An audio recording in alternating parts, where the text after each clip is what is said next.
I'm here with Alex Walker, who is the Mayor of Central Hawke's Bay. Kia ora, Alex, and thanks for joining me. Kia ora, hi Andrew.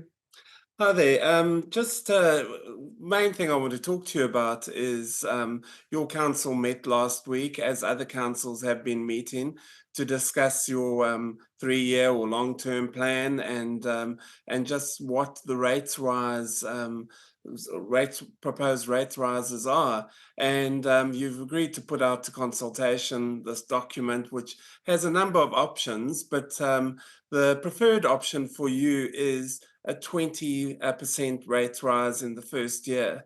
That's a pretty big number for most people who've been following rates rises and that over the years. Oh, it is a huge number, and in fact, it's actually quite intimidating. And it's quite intimidating not just for us, but for the whole local government sector. And the reality of us working through the nuts and bolts of what that means from a Central Hawke's Bay District perspective has been, well, to be honest, started back in November last year as we've been trying to carve this down to what is practical. And this is not a long-term plan. This is not a fully costed, this is what life is going to look like over 2 years, because the cyclone has thrown us so many curveballs that actually a lot of our investment profiles still carry quite a lot of uncertainty. So this truly is just a 3-year plan. Because for the central option, as you call it, you're also proposing for the second year 15.6% rise and a 10.9% rise. But your higher option actually goes up to, if people wanted to consider that, well, it goes up to 25%. So what are people going to lose out, or what services are going to be cut for that central option? Yeah, so the central option is very focused on what do we need to do to get the right recovery activities done now? Where are those priorities? So the central option is focused on getting roading and land transport right, and it is focused on getting stormwater repairs and resilience work post the cyclone right, and focusing our other core activities just back to the basics of what it means to be able to just keep moving forward. So at a 20% increase, it's very focused on those key areas. But it is actually, we're paying a lot more, but we're going to have to consider cuts to actual services.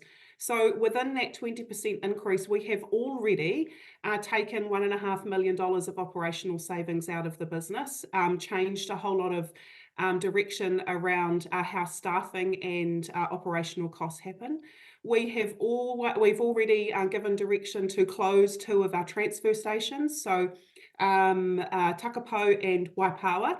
They would be closed. A new weighbridge, actually externally funded through a waste levy, will be put in place in Waipokoro to consolidate that and make that waste management a bit fairer. And we're also looking at rationalising opening hours of our other public community services like our libraries. Those are a little bit more fluid. We've got a few more options, and certainly in the consultation, the feedback people can give to us on how they are using those services, so that when we do reduce that level of service, we do it in a way that's most practical for those that are using it in the community. Because the lower option is 17%, but that's not your preferred option. Is that just too many cuts? Do you feel that's too many cuts?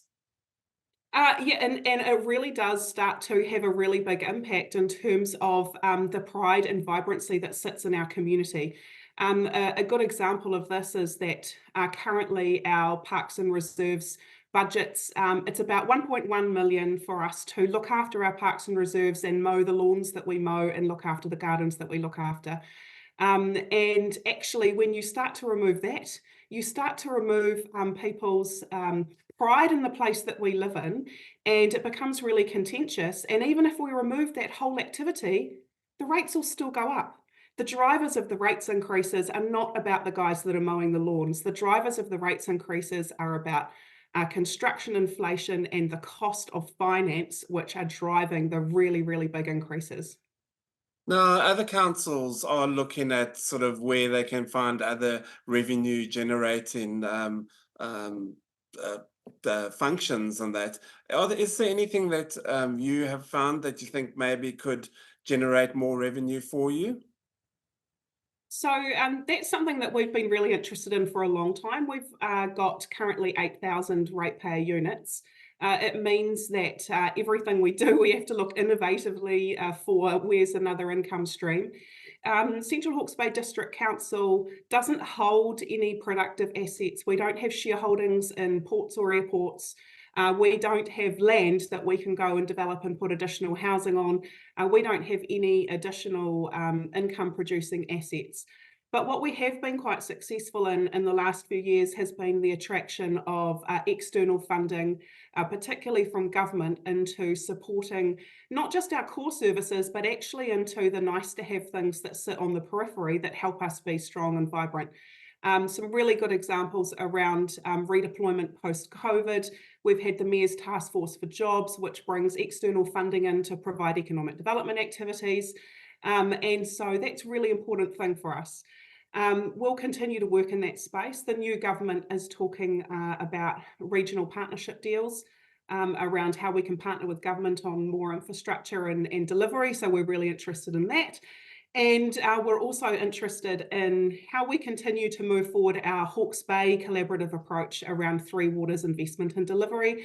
That's probably the most important possible transformative change that could happen for our council and community is actually around that regional work.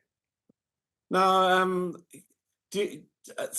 some council meetings that have been held, there has been some sort of suggestion by some councillors in Napier and also in the regional council meetings that maybe the council themselves could have done more to stop getting to a point where such big rate increases were necessary. Do you have a similar feeling, or do you think, because you've been on the council for quite a while now, do you think you and your fellow councillors have done everything you can to ensure that the financial books were in order?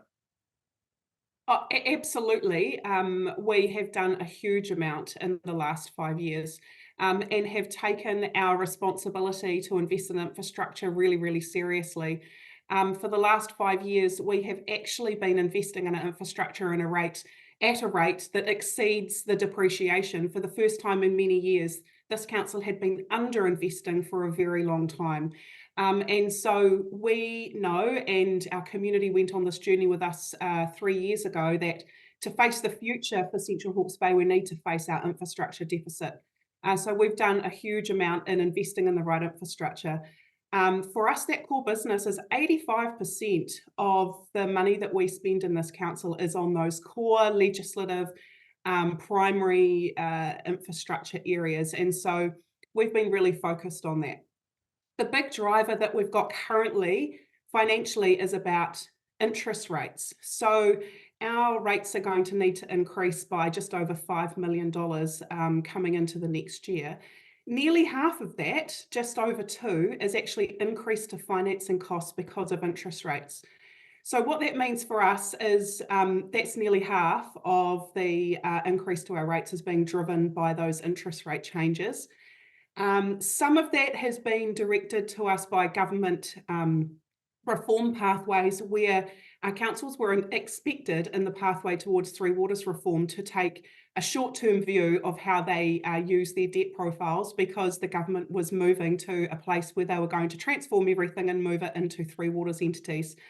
So actually the reform path that the government had put us onto and tied us into was incentivizing us to take short-term debt rather than longer-term debt. And that has contributed to the rollover of debt facilities into much higher times of interest rates right now. What is your current debt level at the moment, and how much interest are you paying each year on it? So we have got just over $40 million worth of debt. And I haven't got the debt repayments off the top of my head for you right now, but the increase going into next year on what we have done so far is an additional $2 million on interest costs and increase to repayments. Now, an added cost that is coming your way, if you agree to it, is tourism, because the regional council said in their latest meeting that they're looking at actually stopping the funding of the Hawke's Bay tourism, and Hawke's Bay tourism is seen an option of actually going to the different councils and getting money from them. Would you be agreeable to pay for Hawke's Bay tourism in the future? So what is really important in this is it feels like a bit of a back to the future conversation, to be Yes. honest. We've had this conversation, I think, just about every LTP for the last 10 years, Andrew. Yes. Um, and the recognition of what is the right public good investment in economic development when it comes to tourism. And we need to consider really carefully as a region how we do that.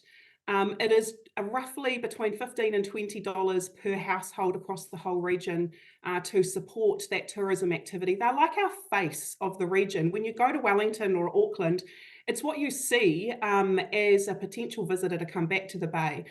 And we need to think carefully about how we fund that. We don't have a process to put that into our current budgets going into this year. But what I can commit and will commit to Hawke's Bay tourism, because this is an important part of our economic development mix, is that over the coming 12 months, we re-look at how we get the right funding mix with them and for them, because it's clear that regional council are signalling that they don't want to be in this business anymore. Yeah. So if they don't want to be in it, how do we find the next best solution? Yeah. So the plan is out for consultation. What does that mean, and how can people have their say? So what that means is the primary point of contact that I would encourage people to look at is to go to our website, letstalkchb.nz. And through there is a lot of information to step through and a really well put together survey that allows you to provide really specific feedback around where additional cuts you think could be made, about how you would choose different options across our roading, three waters, and core services of council, about how you could, how you see the trade-offs that we could make, and that's the best place to go. We will have a number of Facebook online Q&As. We will have some drop-in sessions at our libraries where you can come and have a cup of tea with a councillor and have a chat through and give your feedback.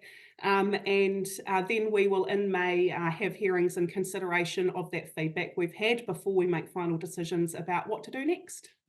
Is there a realistic chance that someone might come up with a good idea that you will actually take on board to cut costs?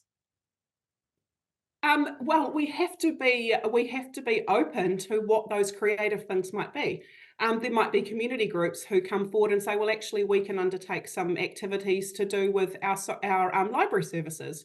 It could be that someone comes up with a different financial approach to how we're dealing with our debt. Like, we're not saying that we are the ones that know everything. We are truly looking for those fresh perspectives, fresh eyes from around our community to help look at this and contribute to how we make the best decision. So, as always, totally transparent, totally open-minded, and willing to be innovative. Yeah. Alex Walker, thank you so much for your time, and we'll be catching up with you in the future to see how things are going. Thank you, Andrew. Thank you.